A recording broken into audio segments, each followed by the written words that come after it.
Pemirsa, kita masuk ke berita yang pertama. Bersamaan dengan percepatan vaksinasi COVID-19, Polres Musirawas menyalurkan bantuan tunai kepada 6.000 pedagang kaki lima, yaitu pedagang warung dan nelayan di Bumilan Serasan Sekentenan. Penyaluran ini bertujuan memulihkan kembali perekonomian masyarakat di tengah pandemi.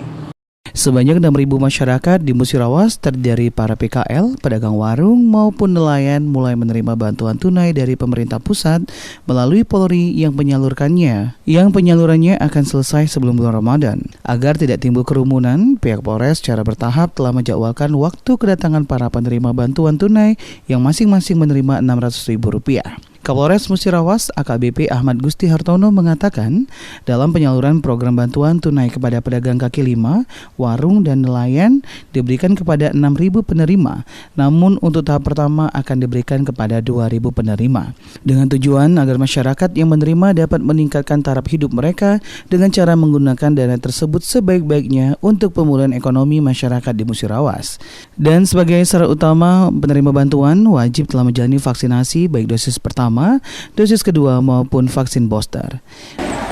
Melalui posko keuangan presisi Polri, yaitu program pemerintah pusat dari Menteri Keuangan menyalurkan GTPKLW sebanyak 6.000 penerima. Namun pada hari ini tahap 1 akan diberikan kepada 2.000 penerima yang awal.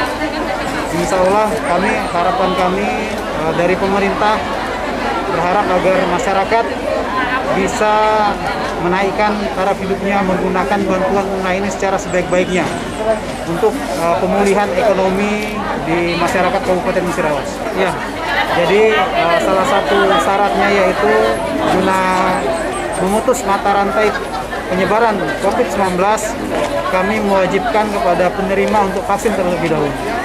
Yolanda Monika Putri, Silampari TV.